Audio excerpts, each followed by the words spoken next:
David Reed floated through the docking corridor with his travel case in one hand and a pet carrier in the other. The artificial gravity kicked in as he crossed into the main hub of Harmony Point Station, and his boots touched the deck with a soft thud. Inside the carrier, an orange tabby cat named Whiskers let out a displeased meow. The journey from Earth had taken 3 weeks, and neither of them enjoyed zero-gravity transitions. The cargo bay assignment office sat at the end of a wide hallway lined with viewing ports.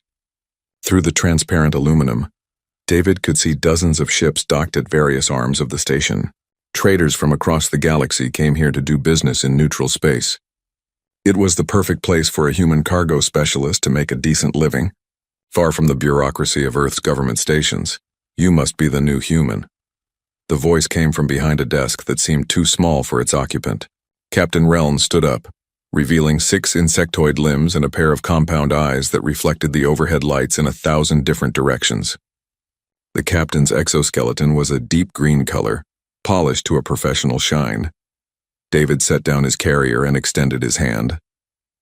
David Reed reporting for duty. Reln looked at the offered hand with what might have been confusion, then reached out with one of his forward limbs. The handshake was awkward but functional. "Welcome to Harmony Point. I trust your journey was acceptable." "Long but smooth," David replied. He gestured to the carrier at his feet. "I have all my documentation in order, including the clearance for my companion animal." Reln's eyes shifted downward.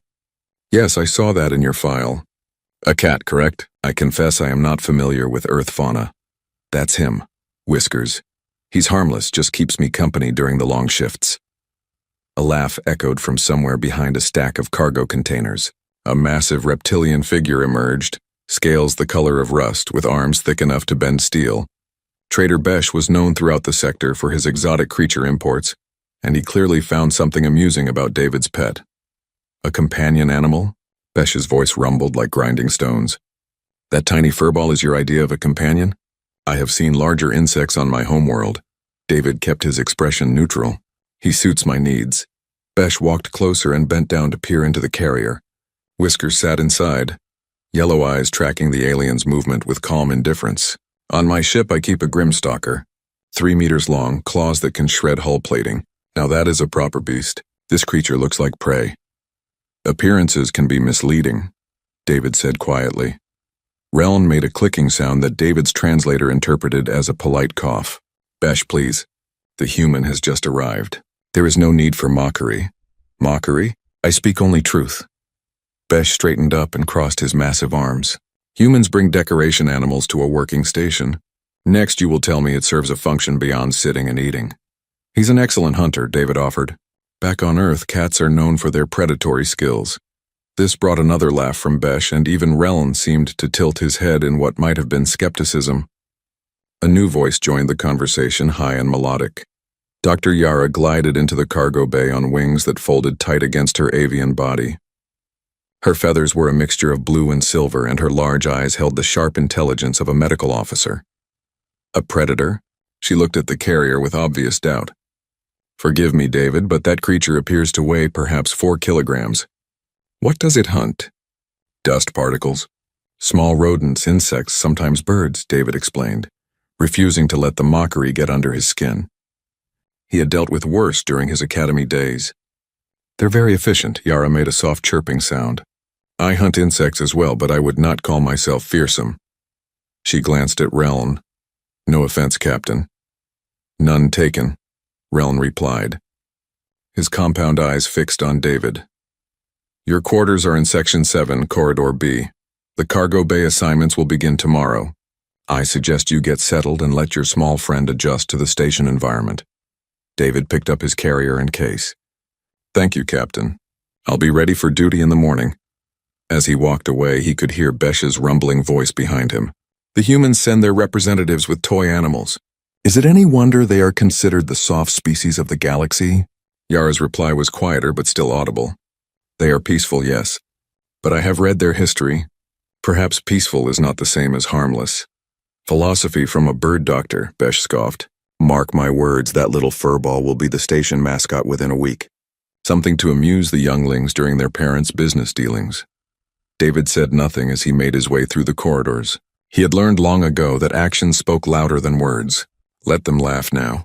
Let them think Whiskers was just a decoration, a toy, a soft reminder of human sentimentality. They would learn eventually. Earth was classified as a moderate death world for good reasons, and every creature that evolved there carried certain traits in their DNA. Survival instincts, predatory focus, the ability to kill when necessary. His quarters were small but functional. He released Whiskers from the carrier, and the cat immediately began exploring, sniffing every corner and surface. David unpacked his belongings and set up the small litter box and food dispensers he had brought from Earth. Within an hour, Whiskers had claimed the bed as his territory and was grooming himself with typical feline indifference to his new surroundings. "They don't understand you," David said, scratching behind the cat's ears. "They think you're harmless because you're small. They'll figure it out eventually." Whiskers purred and closed his eyes, already drifting towards sleep. For a creature that spent 16 hours a day resting, he seemed remarkably unconcerned about his reputation among the alien crew. David smiled and finished unpacking. Tomorrow would bring cargo assignments and the beginning of his duties. Tonight he would rest and let his companion do the same. Outside his quarters, the station hummed with the sounds of 100 different species conducting their business, making their deals and living their lives. Somewhere in the cargo bay, Besh's Grimstalker prowled in its containment unit, a creature bred for intimidation. In another section, other traders kept their own impressive beasts, armored hounds, venomous serpents, psychic familiars that could read thoughts. And in Section 7, Corridor B, an orange tabby cat slept peacefully, dreaming whatever dreams cats dream, completely unaware that he would soon become a legend. 3 days had passed since David arrived at Harmony Point, and the routine was beginning to feel familiar. He spent his shifts organizing cargo manifests, directing loading crews, and ensuring that hazardous materials were properly stored. The work itself was straightforward, but the constant comments about Whiskers were starting to wear thin. During the morning briefing, several crew members had started calling his cat the decoration or the fuzzy mascot. Besh had even offered to trade him a breeding pair of armored beetles that could at least carry small items. David declined politely, as he always did, but he noticed the pattern. The aliens saw softness where none existed. They saw weakness where there was only patience. Whiskers, for his part, seemed entirely unbothered by his reputation. He spent most of his time sleeping on David's bunk or sitting in the window, watching the ships come and go. Occasionally, he would chase a reflected light across the floor, which only reinforced the crew's opinion that he was nothing more than an amusing pet. Everything changed when Besh's special shipment arrived. The cargo vessel docked during the afternoon shift, and David was assigned to oversee the transfer of goods into Bay 3. Standard procedure required scanning all containers for dangerous materials, verifying manifest accuracy, and ensuring proper storage protocols. He was halfway through the checklist when Besh appeared with a container that made the scanner produce warning tones. "What is that?" David asked, looking at the readings. The container was reinforced with triple-layer shielding and had active cooling systems built into its walls. Besh's scaled face arranged itself into what David had learned was a smile. "A prize specimen from Crimson Vale. Very rare, very valuable. A juvenile Venom Fangbeast." David pulled up the database entry on his datapad and felt his stomach tighten. Crimson Vale was classified as a Class 9 death world, where the mortality rate for unprotected visitors exceeded 90% within the first hour. The Venom Fangbeast was listed as an apex predator, even in its juvenile state. 6 eyes for complete peripheral vision, retractable neurotoxin fangs that could paralyze prey in seconds, and an armored hide capable of deflecting most small arms fire. "You brought that here?" David looked at the container with new concern. "To a civilian station?" "It is perfectly safe," Besh assured him. "The containment unit meets all galactic safety standards. Triple redundancy on the locks, reinforced walls, sedation systems if needed. The creature cannot escape." "That's what they said about the Marlow Station incident," David replied, referencing a disaster from 5 years ago, where a containment breach had killed 17 people. Besh waved a dismissive hand. "That was different. Poor maintenance, inadequate protocols. I take no such risks. Besides, I have a buyer willing to pay enormous sums for this specimen. It will be on the station for only 2 days before transfer." David wanted to argue further, but Besh was technically following regulations. The containment unit's specifications were all within acceptable parameters. He finished the scanning process and authorized the cargo for storage. It goes in the secure section of Bay 3, away from the main corridors. Of course. Besh supervised as loader robots moved the container into position. You worry too much, human. Perhaps if you had a proper beast of your own, you would understand. True predators demand respect, not fear. That evening, David noticed something odd about Whiskers. The cat sat near the wall that faced the cargo bay, ears pinned back, making a low growling sound that David had rarely heard before. When he tried to coax the cat away, Whiskers hissed and remained fixed on that spot. You can sense it, can't you? David said quietly. Something dangerous on the other side of that wall. Whiskers continued growling, his tail lashing back and forth. David checked the wall's specifications and confirmed that the cargo bay was indeed directly adjacent to his quarters. The Fangbeast was perhaps 20 meters away, separated by a bulkhead and its own containment unit. The next day, word had spread throughout the station about Besh's acquisition. During the shift change, a small crowd gathered in Bay 3 to view the creature through the container's observation window. David stayed at his post but could hear the excited chatter from the crew. Dr. Yara approached him with a medical data pad. Have you seen the Fangbeast yet?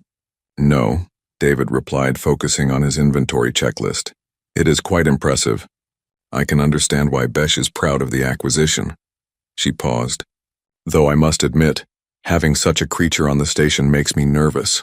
My species evolved as prey animals. We have strong instincts about predators. Your instincts are probably correct. Yara tilted her head. You disapprove? I think there's a difference between calculated risk and unnecessary danger. But it's not my decision to make. That evening, Reln called David to his office. The security chief seemed agitated, his limbs moving in patterns that suggested stress. I have received complaints about your cat. David kept his expression neutral. What kind of complaints? Several crew members report hearing it making disturbing sounds during the night cycle. Growling, hissing. It is unsettling to those with quarters near yours. He senses the Fangbeast, David explained. Cats have strong predatory instincts. He knows there's something dangerous nearby. Reln made a clicking sound. The Fangbeast is secure. There is no danger. I understand that. But Whiskers doesn't read safety reports. He just knows what his instincts tell him. Can you quiet the animal? David shook his head. Not really. He'll calm down eventually, but right now he's on alert. It's natural behavior. Reln's compound eyes reflected the office lights. Natural for a creature you claim is domesticated?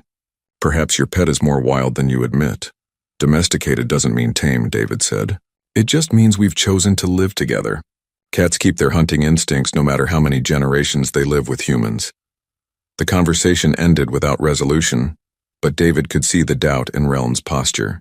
The crew was starting to ask questions about Earth animals, about human choices, about what it meant to keep predators as companions. That night, David sat in his quarters with Whiskers still growling at the wall. He pulled up Earth's planetary classification on his data pad and read through the details he had memorized years ago. Moderate death world, 67% of land surface habitable with standard precautions. Diverse predator population across multiple ecological niches. Warning. Many native species display traits associated with high-stress evolutionary environments. He looked at Whiskers, who had finally settled into an uneasy rest, still facing the wall toward the cargo bay. The cat's ears twitched at every small sound, tracking, analyzing, preparing. Most of the aliens saw a small, lazy creature that slept all day. David saw what his cat really was. A perfectly optimized hunter waiting for the moment when rest would end and action would begin. Let's hope that moment never comes, David whispered. But deep down, in the part of him that still remembered Earth's forests and plains and the lessons taught by evolution, he knew better. On a station where beings kept predators as prizes and trophies, where danger was measured by size and appearance, where a human's small cat was considered a joke, the moment would come. It always did. The maintenance alert came through at 200-hour station time, right in the middle of the sleep cycle. David was already awake because Whiskers had been pacing the floor for the past hour, refusing to settle. The cat's agitation had reached new levels, and even trying to calm him with food had failed. Something was wrong, though David couldn't identify what. The alert itself seemed routine. Planned power redistribution to upgrade the secondary power grid in sections 5 through 8. Engineering crews would be working for approximately 2 hours to balance the load and improve efficiency. Minor fluctuations were expected but would be managed through backup systems. All secure areas would maintain full functionality throughout the process. David read the message twice and felt uneasy. The cargo bay fell within the affected sections. He pulled up the safety protocols and confirmed that all containment units had independent power supplies with triple redundancy. Even if the main power failed completely, the containers would remain sealed and functional for up to 72 hours. Whiskers jumped onto the desk and meowed loudly, pacing back and forth across the datapad. His pupils were fully dilated despite the room's lighting, and his tail was puffed to twice its normal size. "I know," David said softly. "Something feels off to me, too." He tried to access the cargo bay's security feed but found the system temporarily offline for the maintenance work. Standard procedure, nothing unusual, but it meant he couldn't visually confirm that everything was secure. The rational part of his mind said he was being paranoid. The part that had learned to trust his instincts and to trust Whiskers said otherwise. At Oro 2:37 hours, the lights flickered, just once, barely noticeable, but enough to make David look up from his datapad. Whiskers froze mid-step, every muscle tensed. The station's environmental systems hummed at their normal frequency, and David waited for any follow-up alerts. Nothing came. He was about to dismiss it when his communicator chirped. Reln's voice came through, clipped and professional. "All personnel, this is a precautionary announcement. We are experiencing minor complications with the power redistribution. Remain in your quarters until further notice. There is no cause for alarm." David's hand moved to his communicator. "This is Reed. What kind of complications?" A pause. "Nothing serious. A cascade effect in the secondary systems. Engineering is addressing it now. Does that include the cargo bay?"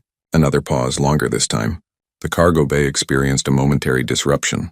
All containment units are showing green status. As I said, no cause for alarm." David wanted to believe that, but Whiskers was now at the door, scratching at the metal and yowling. The cat had never acted this way before, not even during the difficult parts of their journey from Earth. His behavior screamed danger in a language that didn't need translation. The emergency alarm shattered the station's quiet at 0241 hours. Red lights flooded the corridors as blast doors began sealing. David's communicator erupted with multiple voices talking over each other. But Reln's voice cut through the chaos with practiced authority. "Code Amber. Code Amber. Containment breach in Cargo Bay 3. All personnel evacuate to designated safe zones immediately. Security teams to the bay." This is not a drill. David's blood went cold. He accessed the emergency channel and pulled up what information was available. The Fangbeast container had experienced a malfunction during the power fluctuation. The locks had disengaged for 47 seconds, just long enough for an intelligent creature to understand that escape was possible. By the time backup power had restored the locks, the container was empty. The security feed flickered back online, and David watched the creature moving through the cargo bay with terrifying grace. It was larger than he had imagined from the database images, easily the size of a large wolf, with 6 burning eyes that reflected the emergency lighting. Its armored hide was a dark purple that absorbed light, making it difficult to track even with enhanced sensors. As he watched, it tested the sealed blast door with one clawed foot, then turned and moved toward the ventilation system. Negative. Reln's voice came through. "The creature is entering the ductwork. We cannot track it reliably. All sections, seal your quarters and wait for security teams." David looked at Whiskers, who was still at the door, still desperate to escape. The cat's instincts were screaming at him to run, to get away from whatever was coming. David made a decision that most would consider insane. He opened a local channel to Reln. "Sir, I'm in Section 7, Corridor B. That's directly adjacent to the cargo bay. I am aware of your location. The blast doors are sealed. You are safe as long as you remain inside. The ventilation ducts run through my section. If that creature is using them to move around, it could get into my quarters." A long silence. "The ducts have security grates. Standard protocol. With respect, Captain, that thing just escaped from a container that was supposed to be escape-proof. I don't trust the grates." More voices in the background, someone arguing about duct specifications. David didn't wait for the debate to conclude. He looked around his quarters for anything that could serve as a weapon. The plasma cutter he used for cargo work was in the maintenance locker. He retrieved it and checked the charge. 70%. Enough for what he hoped he wouldn't need to do. Read, "This is Realm. Security feeds show the creature approximately 3 corridors from your position, moving through the ductwork. We have teams converging, but it will take time. I am ordering you to secure yourself in the bathroom. Seal the door and do not come out until we give the all clear." David looked at the bathroom, a small space with reinforced walls designed to serve as a safe room in emergencies.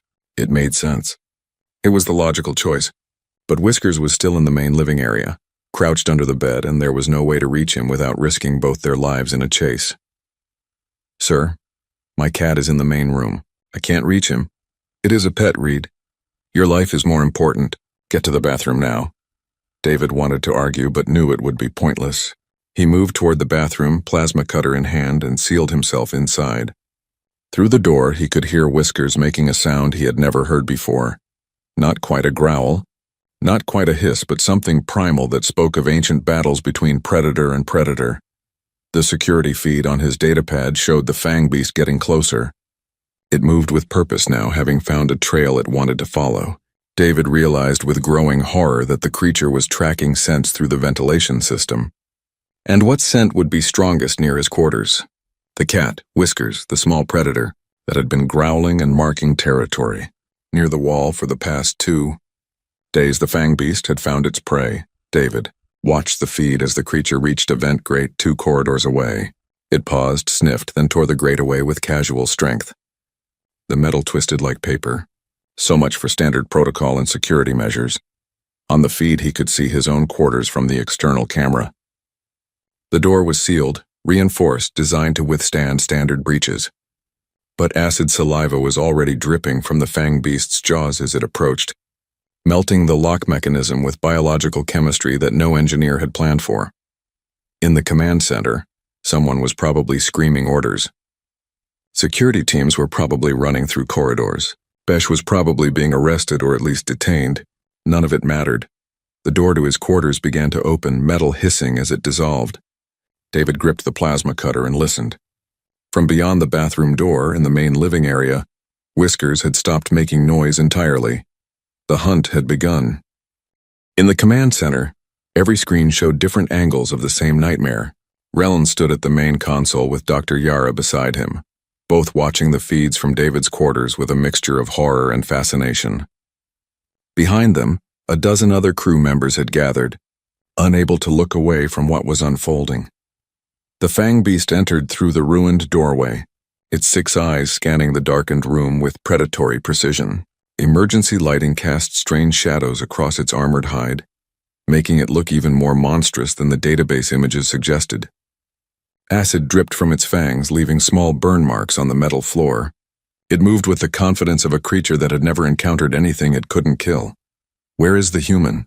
someone asked. "Safe in the bathroom," Reln replied, though his compound eyes never left the screen. "But his pet is still in the main area. Under the bed, according to thermal scans." The Fangbeast moved deeper into the quarters, head low, following the scent. It had tracked prey across the Death World jungles of Crimson Vale since the day it was born. One small Earth creature would be simple, easy, quick. Then they saw Whiskers. The cat emerged from under the bed with movements so fluid they seemed almost liquid. His orange fur was standing on end, making him look larger than his actual size, but he was still absurdly small compared to the Fangbeast. Where the creature stood nearly a meter tall at the shoulder, Whiskers barely reached 30 centimeters. The difference was almost comical. What wasn't comical was the complete lack of fear in the cat's posture. "Why is it not running?" Yara whispered. Reln said nothing. His species had evolved from hive insects where individual survival mattered less than colony success. The concept of a small creature standing its ground against overwhelming force was alien to him, almost incomprehensible. Prey ran. That was the natural order. That was how survival worked. Whiskers did not run. The cat's body was low, weight balanced perfectly on all 4 paws. His ears were forward, not back. His tail was still, not lashing. Every aspect of his posture spoke of focus, of calculation, of a predator assessing another predator. The Fangbeast cocked its head, confused by this tiny thing that should be fleeing but instead waited with eerie patience. The creature took a step forward. Whiskers didn't move. Another step. Still nothing. The Fangbeast's confusion turned to irritation. It opened its jaws, displaying fangs that could punch through light armor, dripping with neurotoxin that could paralyze a creature 3 times its size. Whiskers blinked slowly, deliberately, in what David would have recognized as a sign of extreme concentration. The Fangbeast lunged. What happened next occurred too fast for most of the observers to process properly. Whiskers exploded into motion, moving with a speed that made the security feed blur. The cat didn't retreat backward, didn't try to escape. Instead, he moved forward and to the side, inside the arc of the Fangbeast's attack, slipping under the snapping jaws with centimeters to spare. As he moved, his claws extended and found their target, the soft tissue around one of the creature's 6 eyes. The strike was surgical, precise, delivered with the force of coiled muscle and millions of years of evolutionary refinement. The Fangbeast screamed, a sound that made several observers in the command center flinch. One eye was now bleeding, the protective membrane torn. Whiskers was already gone, retreating to a position near the overturned chair, weight balanced, ready for the next exchange. The entire attack had taken perhaps 2 seconds. Impossible, Besh breathed. He had pushed his way to the front of the gathered crowd, his scaled face showing an emotion David would have identified as shock. That is a Venom Fangbeast. They are apex predators. They do not lose exchanges with prey. Perhaps, Reln said quietly, it is not prey. The Fangbeast, enraged and hurting, charged again. This time it was faster, more aggressive, using its bulk to try to corner the cat against the wall. Furniture exploded as the creature barreled through David's small desk, scattering belongings across the floor. Whiskers leaped straight up, clearing the charge by what seemed like impossible margins, and landed on the creature's back. For 3 seconds, the cat rode the Fangbeast like a mechanical bull. Claws sunk deep into the gaps between armored plates. The creature thrashed and bucked, trying to dislodge its attacker, crashing into walls and adding new dents to the already ruined quarters. Whiskers clung with the grip strength of a creature designed to climb trees and catch birds in flight. Then, with perfect timing, he released and pushed off, using the Fangbeast's own momentum to launch himself across the room to a new position. As he flew through the air, his back claws raked across another of the creature's eyes, leaving parallel cuts that immediately began bleeding. The Fangbeast was now functionally blind on its right side, 4 of its 6 eyes damaged or destroyed. It spun in place, trying to track the cat with its remaining vision, but Whiskers had already disappeared under the collapsed bookshelf. The human cat is using environmental advantages, Dr. Yara observed, her medical training allowing her to analyze the combat with clinical precision. It understands that size is a disadvantage in a confined space. The Fangbeast cannot bring its full strength to bear against a target that stays close and uses obstacles. It is also targeting specific weak points, Reln added. Not random attacks. Every strike aims for maximum damage with minimum risk. The fight continued for another 8 minutes, though to the observers it felt like hours.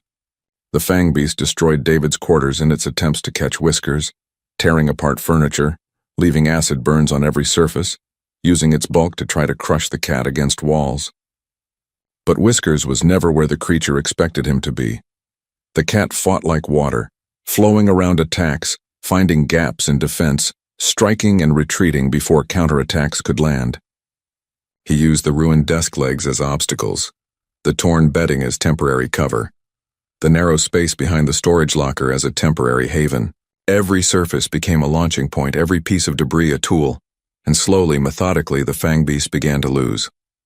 More eyes were damaged. Deep cuts appeared on its throat where armor plates met. Its movements became slower as blood loss started affecting its coordination. The creature that had terrorized entire ecosystems on its homeworld was being taken apart, piece by something that weighed less than 5 kilograms. How long has it been? Someone asked. 12 minutes, Reln replied, checking his chronometer. 12 minutes. A lifetime in combat terms. The Fangbeast was stumbling now, its remaining eyes showing signs of confusion and pain. It made another charge, but this one lacked conviction. Whiskers dodged easily and delivered another strike to the creature's throat, claws finding the same wounds he had opened earlier. deepening them with brutal efficiency. The Fangbeast tried to roar, but the sound came out wrong, bubbling wet. It shook its head, trying to clear vision that was mostly gone now, trying to find the small predator that was killing it by degrees. Whiskers moved in for the final exchange. He leaped high, clearing the creature's weakening guard, and landed directly on its head between the destroyed eyes. For a moment, cat and beast were locked together, a tableau of primordial combat that transcended species and planets. Then Whiskers drove his claws down through the soft tissue behind the Fangbeast's skull plates, finding the vulnerable spot where spine met brain. The creature collapsed. In the command center, nobody spoke. On the screens, Whiskers stood on the fallen Fangbeast's head for a few seconds longer, making sure the threat was truly ended. Then he stepped down, shook himself once to dislodge the blood from his fur, and began the methodical process of grooming.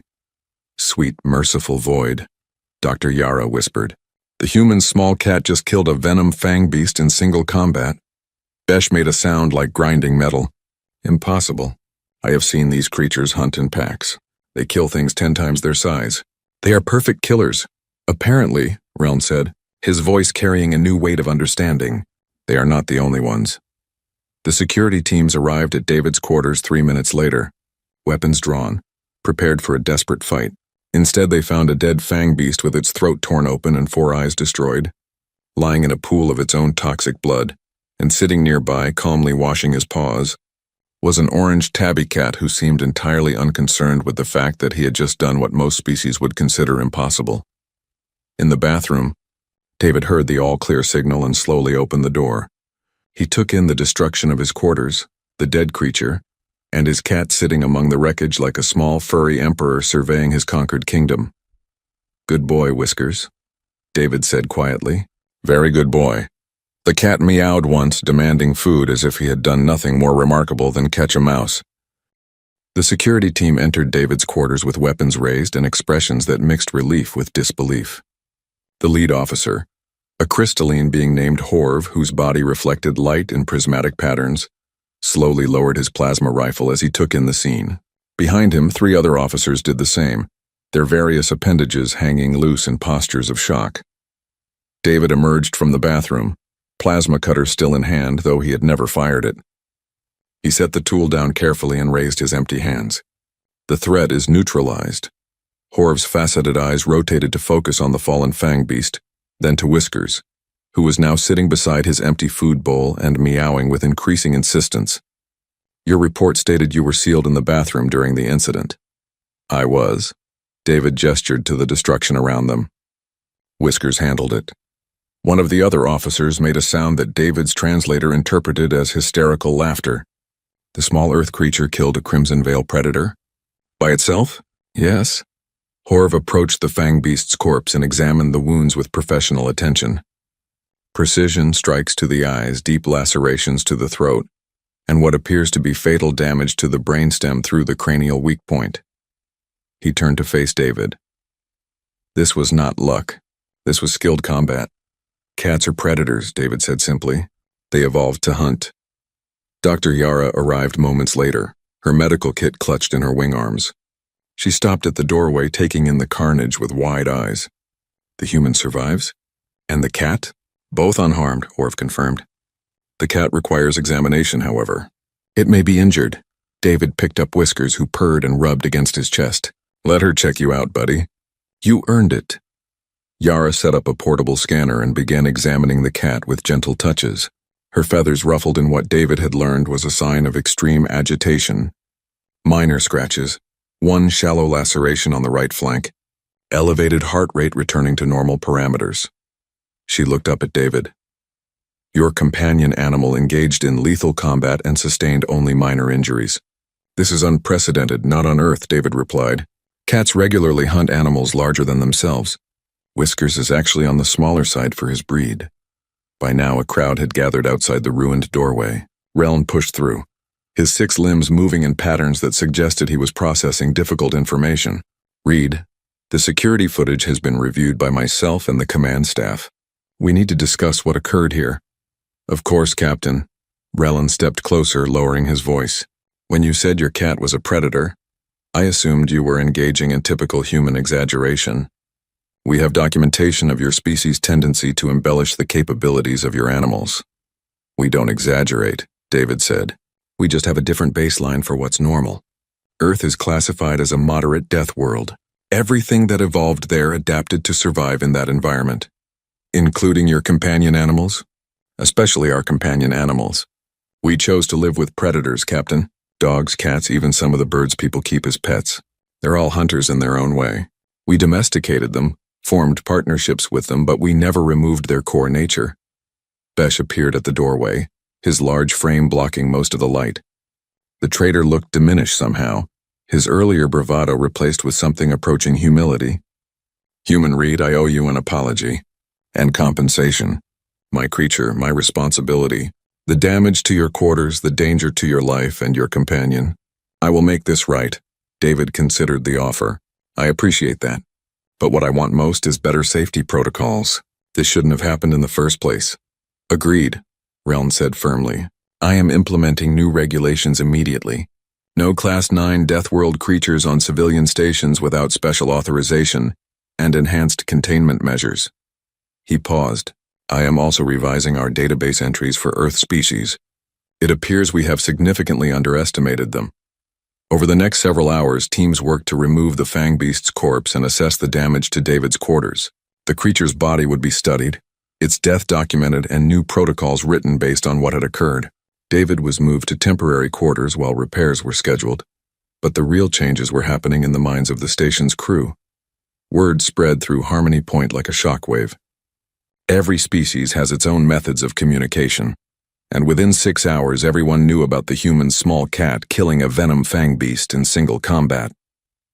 The recordings were watched repeatedly, analyzed, discussed in mess halls and storage bays in private quarters across the station. Did you see how it moved? The precision of those strikes. It never showed fear, not once, and the human just kept it as a pet. Living in his quarters? Dr. Yara filed a comprehensive medical report that included detailed analysis of Whisker's physical capabilities. She noted the flexible spine that allowed impossible angles of movement, the retractable claws designed for both climbing and combat, the eyes built for hunting in low light, the reflexes that operated faster than most species' nervous systems could process. Her conclusion was simple but profound. Earth cats were perfectly optimized predators, and domestication had not diminished these traits. Other aliens began asking David questions, approaching him with new respect and barely concealed wariness. What other creatures did humans keep as pets? Were they all predators? What was Earth really like if these animals were considered normal household companions? A trader from the Outer Rim asked, if your cats are this dangerous, what are your actual guard animals like? David pulled up images of dogs on his datapad. German Shepherds, Rottweilers, Belgian Malinois. He explained their capabilities, their loyalty, their use in military and security roles. The trader's eyes widened with each detail. You keep wolves in your homes? Domesticated wolves, yes. We call them dogs. They're humanity's oldest companions, been with us for over 30,000 years. The trader made a gesture that David's translator identified as extreme respect, or possibly fear. Your species lives with predators by choice. We do. It's a partnership. They keep us safe, we provide for them. It works well. Another crew member asked about Earth itself, and David found himself describing his homeworld in ways he never had before. He talked about the variety of ecosystems, the density of predator species, the evolutionary pressures that shaped everything from insects to mammals. He mentioned that humans themselves were persistence predators, evolved to hunt through endurance and strategy. Even you? The question came from a young maintenance worker, whose species had evolved from herbivorous herd animals. You look so soft, David smiled. Looks can be deceiving. Humans can run for hours without stopping. We can survive in almost any climate. We heal from injuries that would kill other species. And we have enough intelligence to turn anything into a weapon. He gestured to the plasma cutter he had grabbed. I'm a cargo specialist, not a soldier, and even I knew to arm myself when danger approached. The conversations continued for days. The station's perspective on humanity shifted from seeing them as the soft, peaceful species to understanding that peaceful didn't mean harmless. It meant choosing not to exercise capabilities that were always present. Whiskers, for his part, seemed entirely unaffected by his new fame. He ate, slept, and occasionally chased reflections just as he always had. When crew members now watched him lounge in the sun from the viewport, they saw something different than before. Not a decoration or a toy, but a resting predator. Not harmless, but patient. Dr. Yara completed her examination and released Whiskers with a clean bill of health. As David prepared to leave the medical bay, she stopped him. "I have been thinking about your species," she said.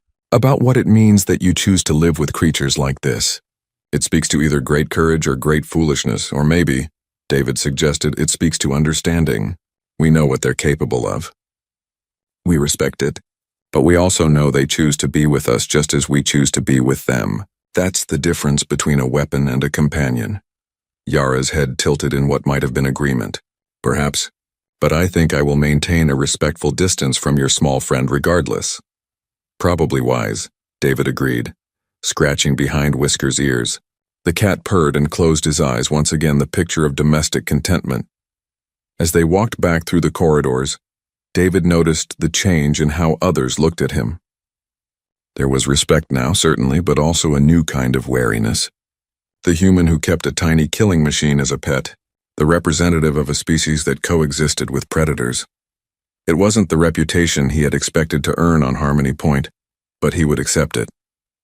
Because it was true, humans did live with predators. They always had, and maybe, just maybe, that said something important about who they were and what they were capable of. In his temporary quarters that night, David filed his official report and prepared for another day of cargo duties.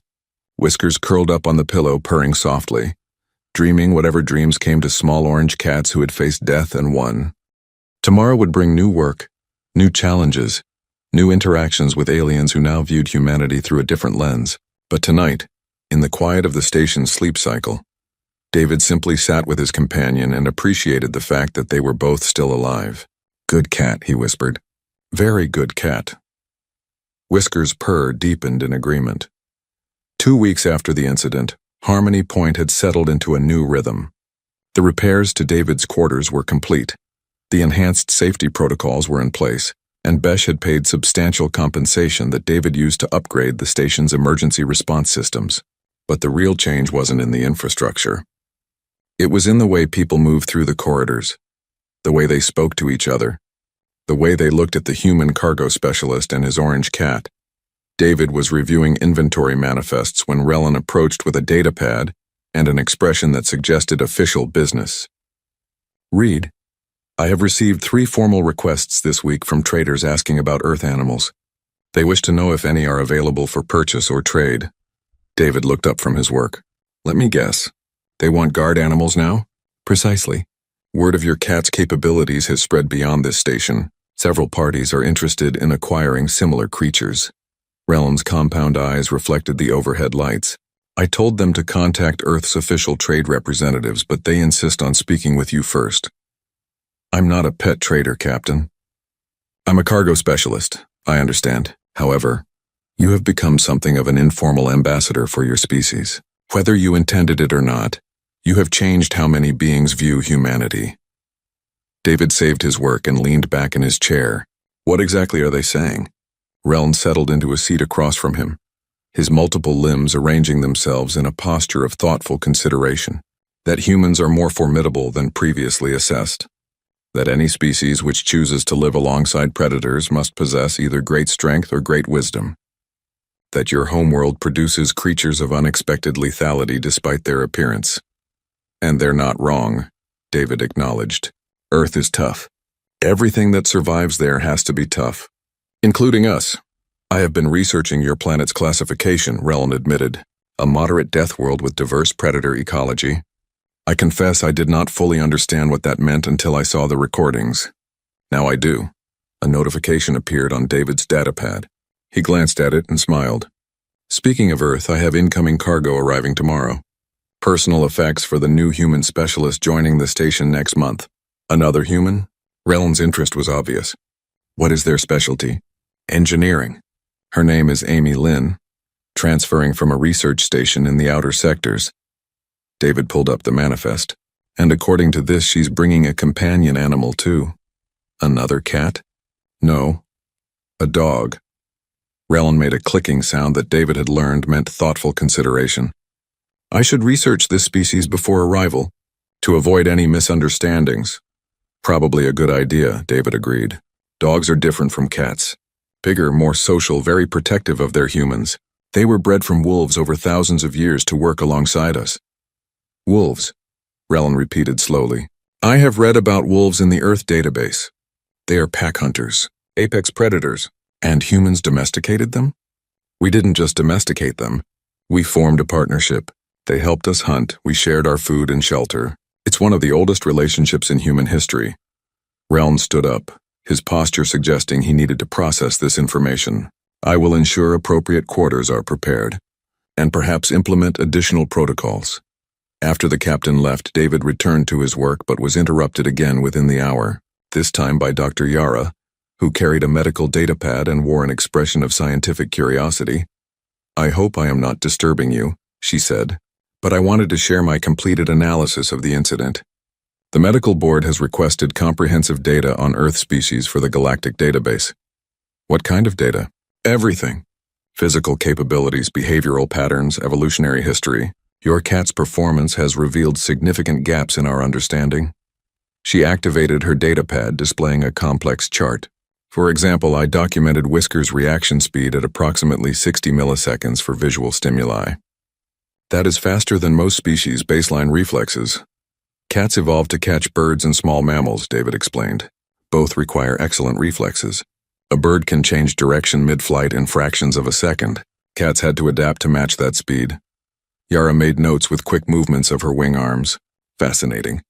And the flexible spine, the retractable claws, the binocular vision optimized for judging distances, all adaptations for hunting. Cats are ambush predators. They needed tools that let them catch fast, agile prey while minimizing their own energy expenditure. David paused. Evolution on Earth is competitive. Everything has to specialize to survive. Your entire planet sounds exhausting, Yara said, but there was admiration in her voice. No wonder your species produces such remarkable creatures. Over the following days, David found himself in similar conversations with dozens of crew members. They wanted to understand Earth, to comprehend how a single planet could produce so many successful predator species. He explained about ecological niches, evolutionary pressure, the constant arms race between predator and prey. He showed them images of lions, bears, eagles, sharks, snakes. Each revelation brought new expressions of shock and respect. A merchant from the core worlds asked to see images of human cities. David obliged, showing pictures of Earth's major population centers. Gleaming towers surrounded by carefully maintained green spaces, cities built around rivers and coastlines, architecture that blended technology with natural elements. You build your homes in predator territory, the merchant observed.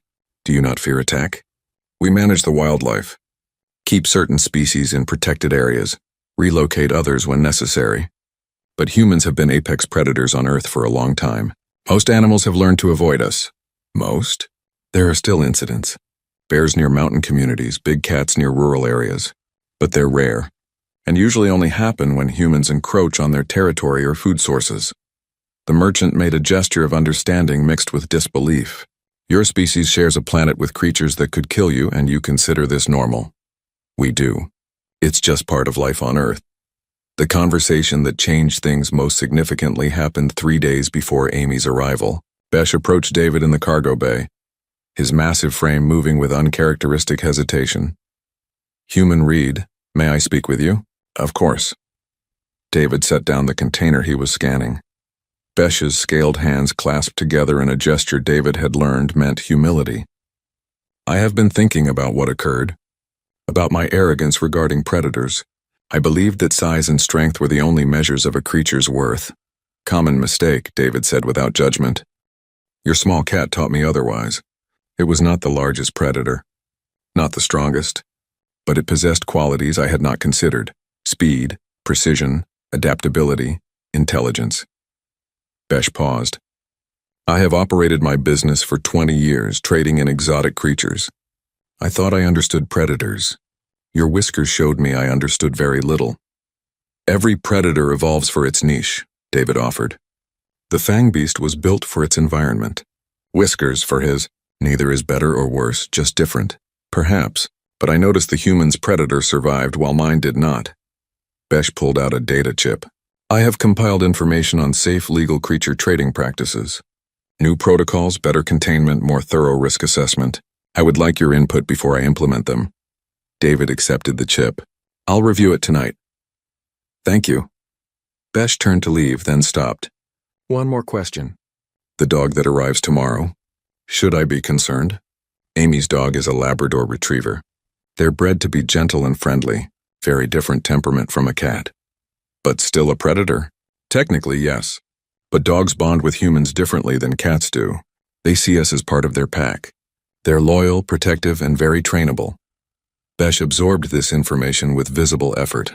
Your species has multiple types of predator companions, each with different characteristics. We do. And others too. Some people keep birds, reptiles, even fish. Earth has a lot of diversity. Clearly. Besh made a sound like grinding stone, which David had learned was his version of a laugh. I look forward to meeting this dog. From a safe distance. The day Amy arrived, half the station turned out to watch. She emerged from the transport with professional confidence, her engineering uniform crisp and her expression friendly. Behind her on a leash walked a golden-colored dog with a wagging tail and an expression of friendly curiosity. David Reed? She extended her hand. Amy Lynn, good to finally meet you in person. David shook her hand. Welcome to Harmony Point. I see you brought company. This is Cooper. She scratched behind the dog's ears. Best engineering assistant in the sector. He finds lost tools, keeps me company during long shifts, and occasionally provides emotional support during difficult repairs. Cooper, for his part, seemed utterly delighted by all the attention. His tail wagged continuously as various aliens approached to observe him from what they clearly considered safe distances. When a small maintenance worker's child approached, Cooper sat politely and allowed himself to be petted, his tail sweeping back and forth like a metronome of happiness. He seems very friendly, Reln observed, maintaining his own careful distance. Labs are bred for companionship, Amy explained. Gentle, patient, good with children. They were originally hunting dogs, but humans developed them to be versatile working animals. Hunting dogs, Reln repeated.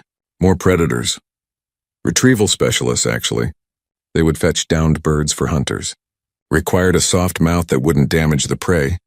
Amy demonstrated by giving Cooper a toy. The dog took it gently, tail still wagging. David watched the scene with quiet satisfaction. The station crew was learning, adapting, beginning to understand what it meant to be human in a galaxy that had never quite figured them out. They were starting to see that strength came in many forms, that peaceful coexistence with predators required its own kind of courage, that Earth's classification as a death world had shaped everything that evolved there. That evening, David and Amy shared dinner in the station's mess hall while Cooper lay at her feet and Whiskers occupied David's lap. Around them, other species watched with varying degrees of fascination and wariness. I heard about what happened with the Fangbeast, Amy said between bites. Command sent out a whole briefing about it. Enhanced safety protocols, new regulations, the works. Whiskers made quite an impression, David agreed. Good. Maybe people will stop assuming humans are pushovers just because we prefer diplomacy to violence. She glanced around the mess hall. Though I have to say everyone seems pretty respectful now. That's new. 2 weeks ago they were laughing at my fuzzy mascot. And now they understand. Whiskers isn't a decoration. Cooper isn't just a pet. We're humans from Earth, and everything that comes from our world has learned to survive in a competitive environment. Amy raised her drink. To Earth, and is showing the galaxy that peaceful doesn't mean harmless. David clinked his glass against hers. To Earth. In the weeks that followed, Harmony Point became something of a destination for beings curious about Earth and its inhabitants. Traders who had dismissed humans now sought them out for information. Scientists requested data on Earth's ecosystem. Even military representatives inquired about the potential for human participation in security operations. David returned to his regular duties, but with a new understanding of his role. He wasn't just a cargo specialist anymore. He was a representative of his species, an example of what humanity brought to the galactic community. Not just technology or trade goods, but a different perspective shaped by life on a world where danger and beauty existed in equal measure. Whiskers. content with his new reputation as a legendary predator, mostly just slept. Sometimes he would sit in the window and watch the ships come and go, his tail twitching occasionally as he tracked movement only he could see. The crew members who passed by no longer saw a silly pet. They saw what he truly was, a small, perfect hunter resting between moments of action. And they remembered that Earth, that strange, moderate death world on the edge of known space, produced such creatures as naturally as other planets produced flowers or rocks. They remembered that humans chose to live with these predators, to share their homes and lives, to form bonds that transcended species and instinct. They remembered and they understood a little better what it meant when humans said they preferred peace. Not because they couldn't fight, not because they lacked the tools or temperament for violence, but because they had lived alongside predators long enough to know that the truly dangerous creatures were the ones who chose when to show their claws. And sometimes, just sometimes, the smallest among them could be the most dangerous of all.